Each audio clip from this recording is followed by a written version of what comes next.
Hai, welcome back to my channel. Kembali lagi sama aku Dini. Seperti biasa, aku akan sharing ilmu lagi sama kalian. Dan kali ini materinya melanjutkan dari materi yang sebelumnya ya. Kalau di sebelumnya aku udah bahas tentang gimana caranya mengerjakan jurnal khusus dan jurnal umum di perusahaan dagang, maka kali ini aku akan bahas tentang gimana sih caranya posting dari jurnal khusus dan jurnal umum di perusahaan dagang ya. Yuk kita mulai pembelajaran tentang buku besar di perusahaan dagang. Kemarin kita udah menjurnal jurnal penjualan, jurnal penerimaan kas, jurnal pembelian, jurnal pengeluaran kas, dan juga jurnal umum untuk PT Pratama. Nah, langkah selanjutnya dari menjurnal itu adalah memposting ke buku besar ya. Jadi kita akan coba posting yang PT Pratama ini dari jurnalnya ke buku besar. Prosesnya sama dengan di akuntansi perusahaan jasa. Kalian memindahkan saldo-saldo yang ada di jurnal ke buku besar dan diurutkan berdasarkan nama akunnya ya. Hanya saja untuk di perusahaan dagang itu kalian sedikit lebih mudah. Kenapa? Karena kalian bisa memposting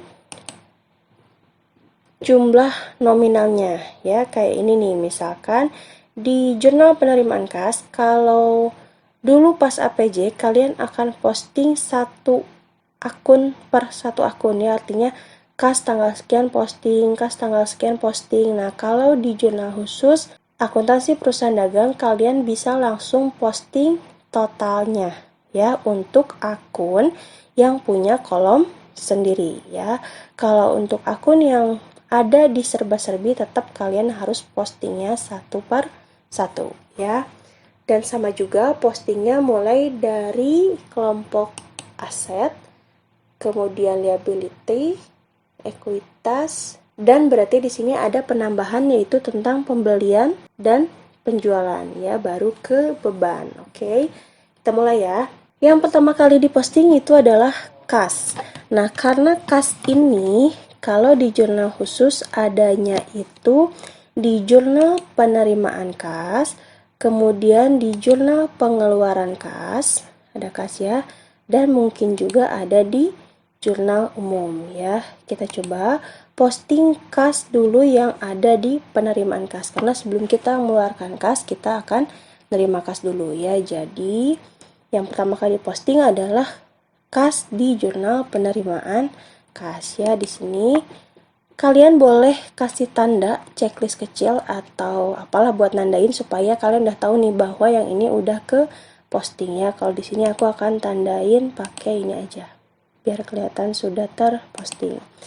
Kas di jurnal penerimaan kas debit berarti kalian simpen di buku besarnya.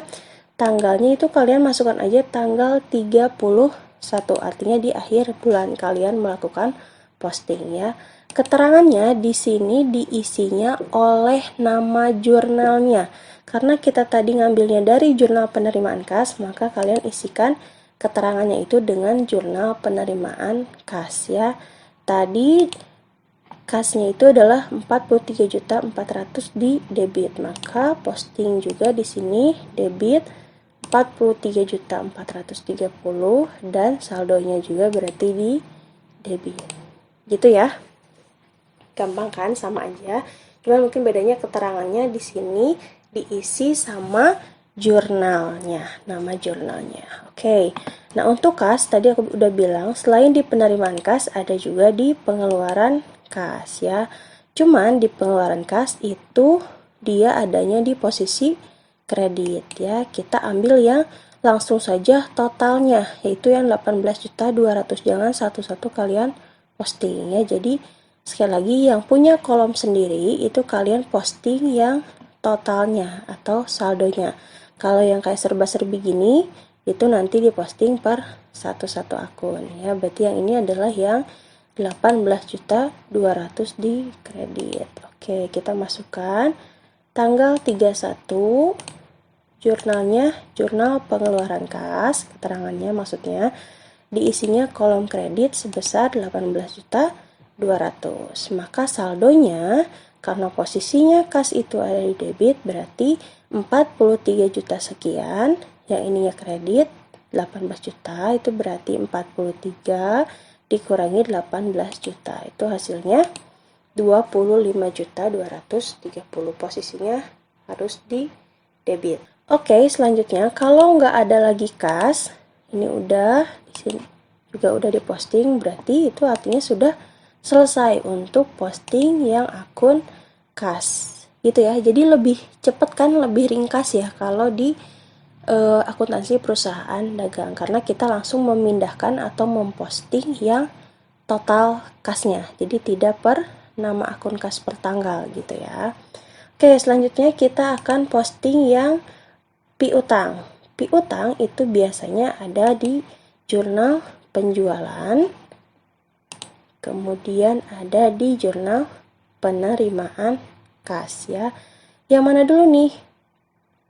Kita posting yang di jurnal penjualan dulu ya. Tanggal 31 keterangannya jurnal penjualan, nominalnya tadi adalah 5.500.000. Punya kolom sendiri, berarti yang di posting adalah yang di saldo ya.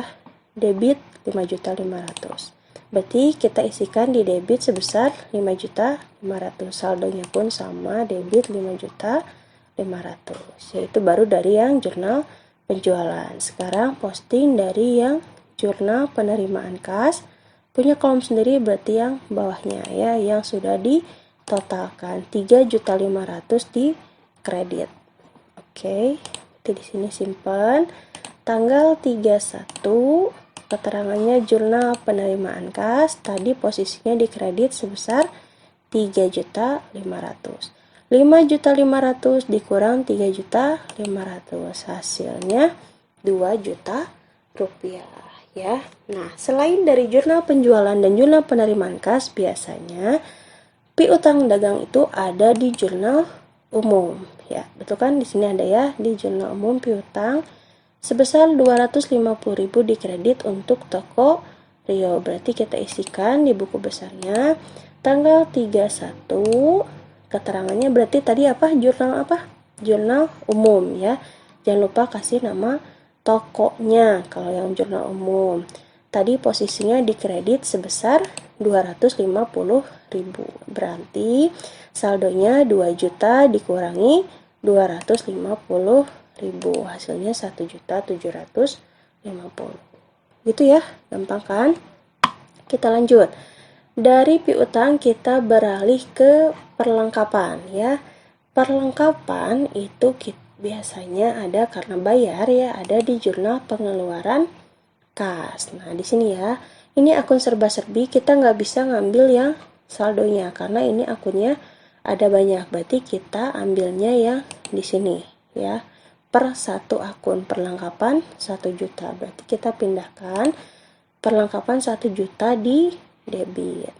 Posting tanggal 31 keterangannya jurnal pengeluaran kas ya.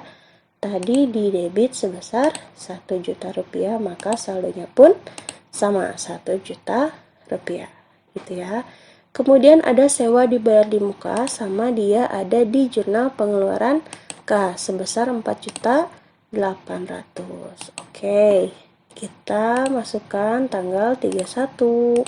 Keterangannya jurnal pengeluaran kas, nominalnya tadi 4.800.000, maka saldonya juga 4.800.000. Oke, gampang. Nah, sekarang kita beralih ke utang dagang ya. Utang dagang itu biasanya atau kira-kira di akun mana nih? Kalau utang berarti di pembelian ya. Utang dagang 9 juta rupiah ya. Ini punya kolom sendiri, berarti yang totalnya di kredit. Utang dagang di kredit. Oke. Tanggal 31 tadi ada di jurnal apa? Ya, jurnal pembelian. Nominalnya ada di kredit sebesar 9 juta. Maka saldonya pun dia posisinya di kredit ya. Oke. Selain di jurnal pembelian, biasanya ada lagi juga di jurnal pengeluaran kas. Nah, dia punya kolom sendiri, tapi untuk kasus yang ini dia tidak ada nominalnya, berarti dilewat. Biasanya ada lagi di jurnal umum ya, yaitu utang dagang. Di sini ada toko Deva. Kita tandain 1.200.000 di debit. Berarti ke buku besar tanggal 31, kemudian jurnal umum toko Deva tadi di debit ya sebesar 1.200.000. Nah, berarti kredit ketemu debit, berarti dikurang ya 9 juta dikurang 1.200.000, hasilnya 7.800.000 gitu ya. Oke, selanjutnya setelah utang dagang ada juga utang Bank ABC. Nah, ini kalian cari yang utang Bank ABC biasanya di jurnal. Cari aja kalau misalnya kalian belum ngerti nih kira-kira ada di mana, kalian cari aja yang ada akun utang ya. Nih, di sini ada jurnal penerimaan kas utang Bank ABC. Dia adanya di serba-serbi, berarti nggak bisa yang jumlah langsungnya ya, harus satu persatu. Berarti di sini 15 juta di kredit ya, kita pindahkan utang Bank ABC tanggal 31 tadi jurnal penerimaan kas di kredit sebesar 15 juta, maka saldonya pun di kredit. Kemudian cari lagi di jurnal yang lain, ada nggak yang jurnal tentang Bank ABC ya, utang bank. Nah, di sini ada lagi jurnal pengeluaran kas 2.500.000. Berarti kita masukkan 2.500.000 di debit. Tanggal 31 jurnalnya jurnal pengeluaran kas, kemudian tadi di debit ya sebesar 2.500.000. Kredit ketemu debit, berarti dikurang 15 juta dikurang 2.500.000. Hasilnya adalah 12.500.000 gitu ya. Dan terus sampai semuanya terpindahkan dari jurnal jurnal khusus ke buku besar ya. Selanjutnya kita akan memindahkan akun modal. Modal di sini adanya, kita cari nih di sini ya, di jurnal penerimaan kas sebesar 25 juta di kredit. Berarti kalian masukkan tanggal 31 jurnal penerimaan kas di kredit tadi sebesar 25 juta. Berarti saldonya pun di kredit 25 juta. Selanjutnya akun Freever, kita cari yang ada akun Freever-nya. Nih, di jurnal pengeluaran kas sebesar 1 juta rupiah dilihat debit. Berarti kita simpan tanggal 31, kemudian jurnal pengeluaran kas, keterangannya tadi posisinya di debit 1 juta rupiah, maka saldonya pun di debit sebesar 1 juta rupiah ya. Selanjutnya, nah ini adalah akun baru di buku besar, yaitu tentang penjualan. Kita lihat otomatis udah pasti nih adanya di jurnal penjualan ya, punya kolom sendiri, berarti kalian bisa ngambil yang bawah atau yang langsung totalnya 5.500.000 di kredit. Berarti kita posting tanggal 31 jurnal penjualan di kredit 5.500.000, maka saldonya juga di kredit sama 5.500.000. Kemudian ada lagi di mana nih, di penerimaan kas ada kolom tapi dia nggak ada ya di sininya. Di sini nggak ada lagi tentang penjualan, berarti sudah selesai ya untuk akun penjualan. Nah, berikutnya ada yang potongan penjualan. Potongan penjualan itu biasanya ada di, kita cari ya. Nah, ada di jurnal penerimaan kas ya. Potongan penjualan ada sebesar 70.000 di debit. Kita posting tanggal 31, keterangannya tadi jurnal penerimaan kas, nominalnya 70.000 di debit, maka saldonya pun 70.000 di debit. Oke, selanjutnya ada yang retur penjualan. Retur penjualan pasti adanya di jurnal umum, karena jurnal umum di perusahaan dagang itu untuk mencatat transaksi retur ya. Kita lihat tadi retur penjualan ada nih sebesar 250.000 di debit. Jadi kita masukkan tanggal 31 jurnal umum debit sebesar 250.000, maka saldonya pun 250.000 di debit. Nah, berikutnya penjualan udah habis nih, penjualan, potongan penjualan, retur penjualan. Berarti sekarang kita ke pembelian ya. Nih, pembelian sekarang. Pembelian itu otomatis ada di jurnal pembelian sebesar 9 juta. Kita masukkan debit nih ya. Tanggal 31 jurnal pembelian debit ya, 9 juta rupiah, maka saldonya pun di debit 9 juta rupiah. Oke. Selanjutnya cari yang potongan penjualan. Nah, ini kalau udah ketandain semua, berarti kalian nggak usah dilihat lagi nih jurnal yang ini ya, artinya sudah semua di posting. Ini udah semua diposting. Kemudian yang tadi ini udah semua diposting. Berarti yang belum ini potongan pembelian di sini, tapi ini udah semua juga. Berarti nggak usah dilihat lagi. Berarti kita fokus di jurnal pengeluaran kas ya. Potongan pembelian ada kolomnya tapi tidak ada nominalnya. Di JU nggak ada, berarti kita kosongkan ya, nggak ada nih. Ada juga berikutnya tentang retur pembelian. Kita posting retur pembelian. Retur adanya di jurnal umum ya. Di sini ada 1.200.000 di kredit. Berarti kita posting buku besarnya 31, keterangannya jurnal umum, nominalnya 1.200.000 di kredit. Saldonya pun 1.200.000 di kredit. Oke. Yang belum berarti perbebanan ya, beban ya. Beban-beban itu adanya biasanya di jurnal pengeluaran kas karena kita bayar ya beban itu. Nah, kita lihat ada beban gaji 2 juta rupiah. Kita masukkan keterangannya. Tanggal 31 jurnal pengeluaran kas, beban gaji 2 juta rupiah. Saldonya juga berarti di debit 2 juta rupiah. Terus kemudian ada lagi beban listrik 400.000 rupiah. Kita posting lagi tanggal 31. Keterangannya jurnal pengeluaran kas, debitnya sebesar 400.000 rupiah. Di saldonya pun sebesar 400.000 rupiah. Oke. Kita cek lagi ya. Mana barangkali ada yang belum ke posting. Ini sudah semua. Jurnal penerimaan kas juga sudah semua. Ini enggak ya karena udah satu-satu. Jurnal pembelian juga udah semua. Jurnal umum udah semua.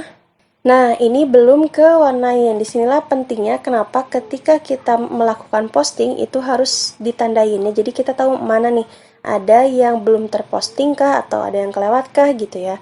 Nah, ini ada yang kelewat belum ke posting. Pembelian sebesar 6.500.000 jurnal pengeluaran kas. Berarti kita kembali lagi ke buku besar yang pembelian ya. Kita isikan tanggal 31, kemudian tadi jurnal pengeluaran kas. Posisinya tadi di mana? Di debit ya. 6.500.000, maka saldonya itu adalah 9 juta tambah 6.500.000. Jadi total pembelian semuanya adalah 15.500.000 ya. Sekarang ini sudah terposting semua. Oke, gitu ya, gampang. Jadi proses intinya sama dengan posting di akuntansi perusahaan jasa, cuman di sini ada beberapa aja yang sedikit berbeda, malah sebenarnya lebih ringkas sih, lebih cepat gitu ya. Seperti yang tadi udah aku jelaskan. Jangan lupa ditandain kalau sudah melakukan posting, takutnya kayak tadi ada yang tertinggal atau belum terposting ya. Nah, nanti kalian atau di video selanjutnya aku akan bahas tentang neraca saldonya. Nah, di neraca saldo itulah nanti baru akan ketahuan si posisi debit dan kreditnya itu balance atau enggak. Kalau balance berarti kemungkinan besarnya benar, tapi kalau belum balance udah pasti ada yang salah waktu melakukan posting. Gitu ya. Oke, sekian dulu untuk pembahasan kali ini. Semoga video ini bisa bermanfaat buat kita semua. Jangan lupa untuk terus dukung aku dengan cara klik like, comment, share, and subscribe. Aku pamit. Assalamualaikum.